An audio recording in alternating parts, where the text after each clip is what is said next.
Hello दोस्तों, राधे राधे, जय श्री कृष्ण। आज हम राजस्थान के 1857 की क्रांति का पाठ संख्या 3 पढ़ेंगे, जिसमें हम आज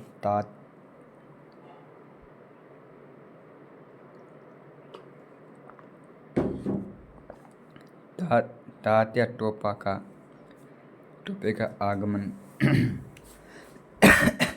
राजस्थान में आगमन पढ़ेंगे।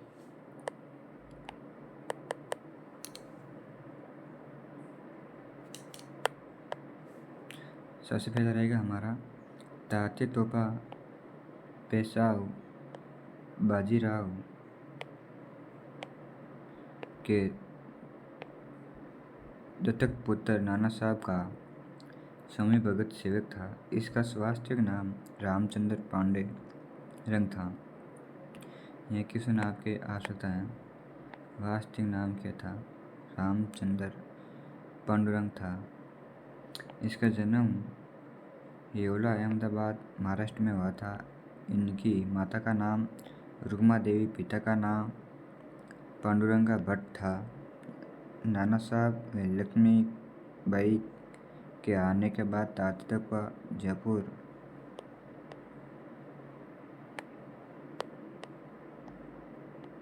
व हड़ौती क्षेत्र में सैनिक सहयोग की आस से अपनी सेना के साथ राजस्थान आया। तात्या टोपा 2 बार राजस्थान आया था। प्रथम बार मांडलगढ़ भीलवाड़ा में 8 अगस्त 1858 में, दूसरी बार बांसवाड़ा में दिसंबर 1858 में आया था।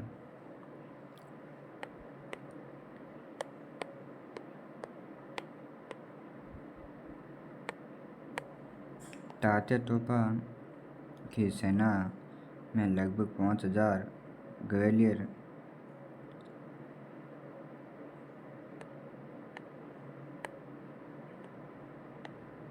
विद्रोहियों व 4000 भील सैनिक थे।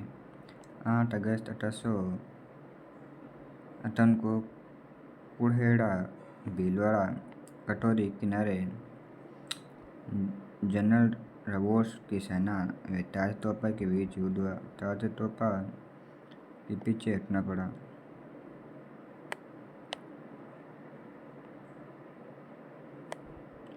तात्या टोपा ने कटोरे राव जोध सिंह से राशन सामग्री प्राप्त की। यहाँ से वे नाथ द्वार पहुँचे और श्रीनाथ जी के दर्शन किया। 13 अगस्त 1858 को रुकमगढ़ कठोरिया के पास राजसमंद में रबोट की सेना ने फिर से मुठभेड़ हुई। तात्या टोपा ने 700 सैनिक मारे गए। तात्या टोपा हार कर अकोला चित्तौड़गढ़ होते हुए झालावाड़ पहुंच गए।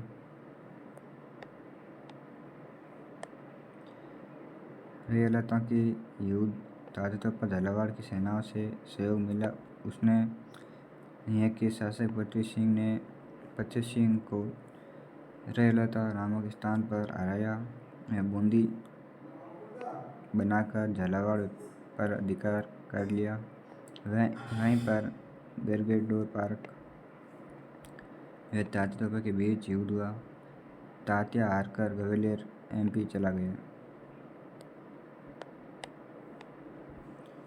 फिर दूसरी बार तात्या टोपा राजस्थान आगमन 18 दिसंबर 1858 में हुआ। 11 दिसंबर 1858 बांसवाड़ा का महाराणा लक्ष्मण सिंह को पराजित कर बांसवाड़ा पर अधिकार कर लिया, परंतु अंग्रेजों के अधिकार लिनमाउथ की सेना ने उसे वहां से भगा दिया। बांसवाड़ा से जनवरी 1859 में टोंक पहुंचे। टोंक के जागीरदार नसीर मोहम्मद खान ने तात्या के साथ जब बनास नदी किनारे अमरगढ़ के किले के निकट क्रांतिकारियों की सेना ने नवाब की सेना को हरा दिया और सूचना मिलते ही मेजर ईडन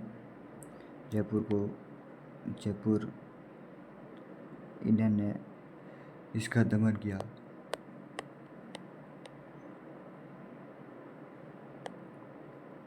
26 जनवरी को शवेत ने दौसा में ताते तोपा की सेना पर आक्रमण किया और परंतु वह बच निकला। 21 जनवरी 1859 में शिखर जा पहुंचा। कर्नल होम्स ने शिखर पहुंचकर तात्या पर आक्रमण किया और तात्या के क्रांतिकारी सैनिक भाग छूटे। वार के बाद तात्या तोपा जंगल की ओर भागा। अपने मित्र नरवर के साथ जागीरदार मानसिंह नरूका के विश्वासघात करके तात्या तोपा को नरवर के जंगलों में गिरफ्तार करवा दिया गया था।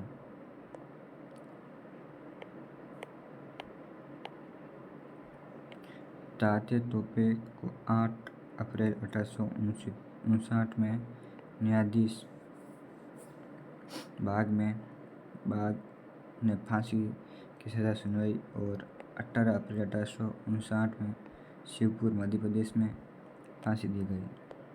ये इम्पोर्टेंट है, तात्या को फांसी कहाँ दी गई थी, ये दोस्तों याद रखना, ये तारीख भी याद रखना। ये सजा सुनाई थी।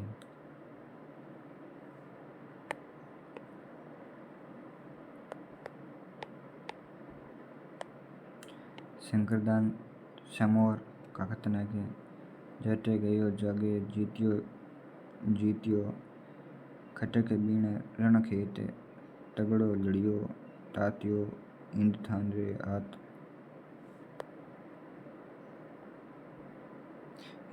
हाथे। तात्या तोपा जैसलमेर के अलावा राजपूताना के प्रत्येक रियासत में घूमा। तात्या तोपा ने पूरे राजस्थान में सभी रियासत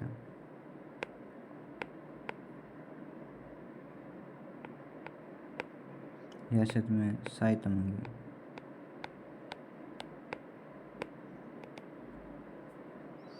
सहायता किसी ने भी नहीं दी थी। ब्रिटिश अधिकारी कैप्टन स्विफ्ट ने अपनी पुस्तक में तात्या तोपे को फांसी देने के लिए सरकार की कूट आलोचना की। उन्होंने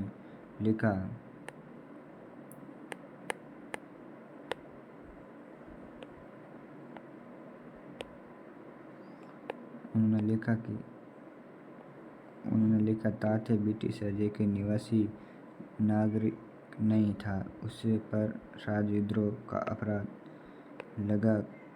लगाना का तक नियोजित का कि इतिहास में तात्या को फांसी देने का ब्रिटिश सरकार से अपराध समझा जाएगा और आने वाली पीढ़ी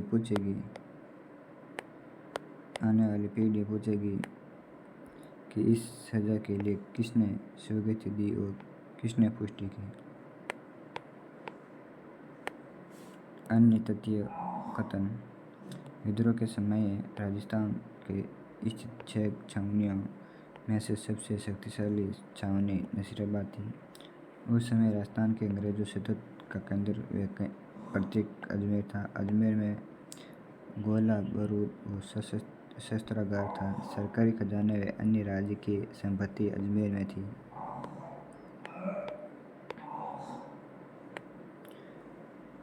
पी चार्ट ने अपनी पुस्तक में द म्यूटिनीज इन राजस्थान में लिखा है कि अवा के ठाकुर का झगड़ा अपने राज्यों के साथ था, अंग्रेजों सरकार से नहीं। पीच ने अपनी पुस्तक में द म्यूटिनी इन इंडिया में लिखा है कि यदि अजमेर का क्रांतिकारियों का अधिकार हो जाता तो राजस्थान का शासक उसको सहयोग बन जाती।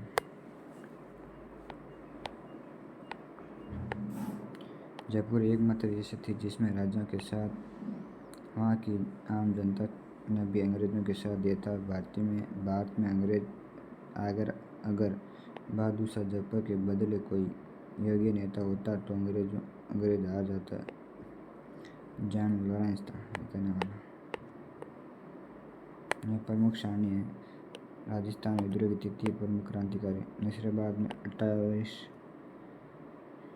28 मई 1857 कौन था? भगवत सिंह। भरतपुर रियासत 31 मई 1857 गुर्जर व मेव जाति के लोग थे। देवली में योद्धा 3 जून 5 जून 1857 को नीमच के क्रांतिकारी थे।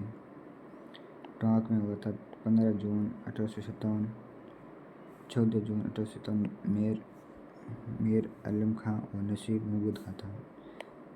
अलवर में था 11 जुलाई 1857, नीमच के क्रांतिकारी थे। अजमेर क्रांतिकारी कारागार 9 अगस्त 1857, केंद्रीय कारागारों में की कैदी।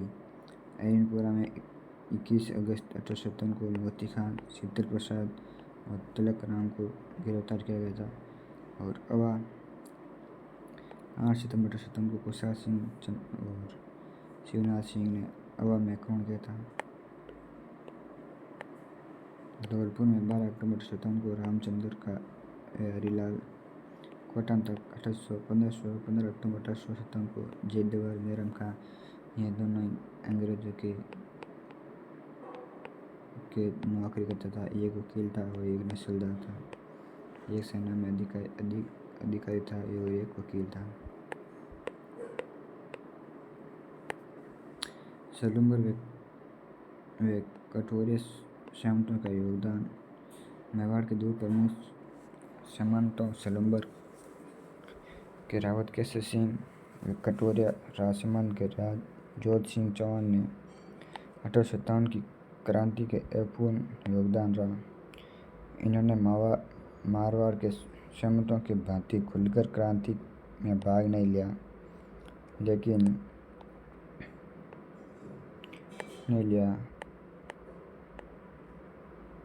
किंतु अंग्रेजों के विद्रोह करने वाले क्रांतिकारियों के नेताओं व उनके परिवारों को अपने शरण दी।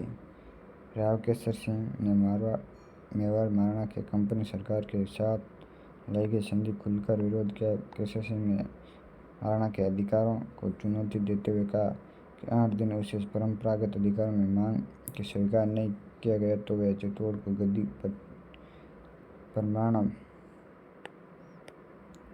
की किसी पद्धति को बता देगा। और जज लॉरेंस ने केसर सिंह की ब्रिटिश विरोध गतिविधियों को देखकर मेवाड़ महाराणा को उसके खिलाफ कार्रवाई कराने के लिए कहा, किंतु महाराणा को उसके खिलाफ कार्रवाई करने के लिए साहस नहीं जुटा सका। मेवाड़ महाराणा और उसके सामंतों के मध्य चल रहे मतभेदों को निपटाने के उद्देश्य से रेजिडेंस द्वारा तैयार किया गया कोलनामा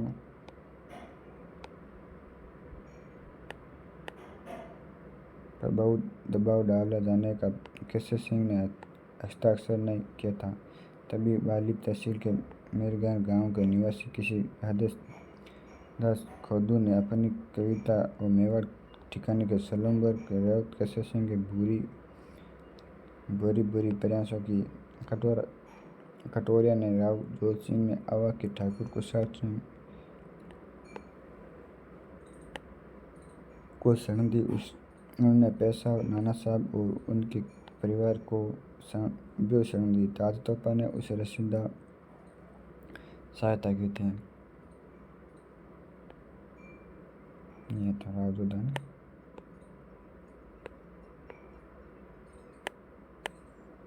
भीमजी चारण को भी जोध सिंह ने कठोरिया में शरण दी थी और भीमजी गंगापुर में तैनात ब्रिटिश अधिकारियों को संपत्ति लूटकर कटोरियों को आया था। 1857 की असफलता का प्रमुख कारण था। राजस्थान के अधिकांश राजाओं ने विलय को आंधी को रोकने के लिए ब्रिटिश सत्ता को सहयोग दिया और मुगलों के सम्राट बहादुर शाह जफर के लिए ब्रिटिश सत्ता का सहयोग दिया। मुगल शाह बहादुर जफर का तथा स्थानीय विद्रोहियों को राजस्थानी राजाओं को इस संग्राम का नेतृत्व करने हेतु निमंत्रित किया और इसके बाद भी उन्हें अंग्रेजों के साथ दिया।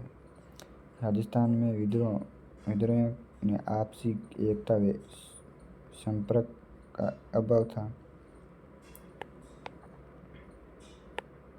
नसीराबाद, नीमच कोटा, भरतपुर, धौलपुर आदि में अलग अलग समय क्रांति होने के कारण अंग्रेजों को विद्रोह से निपटने का अवसर मिल गया और मारवाड़, मेवाड़, जयपुर राज्यों के तात्विकता का सहयोग नहीं करना ये भी बड़ी भूल थी। राजस्थान के रियासतों में भी संगठन एकता का अभाव था। क्रांतियों का कोई केंद्रीय संगठन नहीं था, इसके आसपास संपर्क नहीं था, ताकतीय व बल की भावना तो थी। अंग्रेज जैसे रण कौशल और प्रशिक्षण नहीं था। क्रांति के पास धन, रसद और हथियार की कमी थी।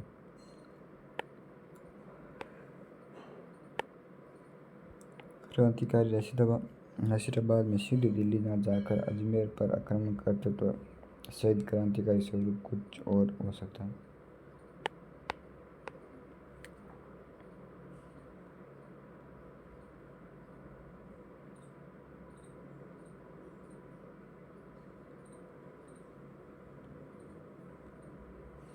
राजस्थान में असफलता का परिणाम।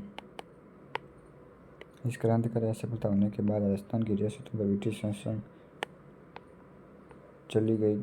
ईस्ट इंडिया कंपनी द्वारा राजस्थान की रियासतों से की गई संधि ब्रिटिश सम्राट ने भी जारी कर दी।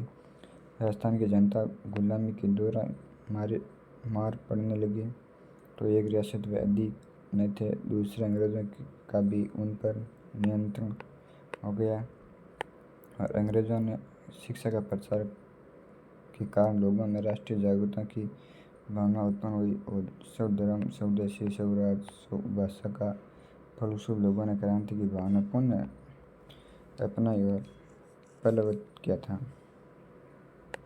दोस्तों, 1857 की क्रांति का टॉपिक आज हमारा पूरा हो गया है।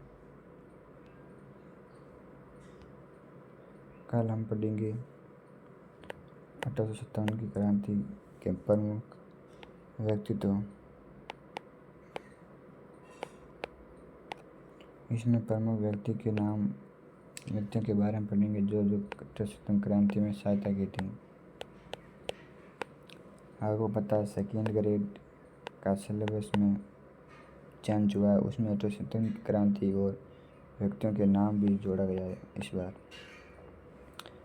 दोस्तों, आपको मेरी क्लास अच्छी लगी हो तो चैनल को सब्सक्राइब और वीडियो लाइक एंड कमेंट करके ज़रूर बताएं कि आपको मेरी क्लास कैसी लगी।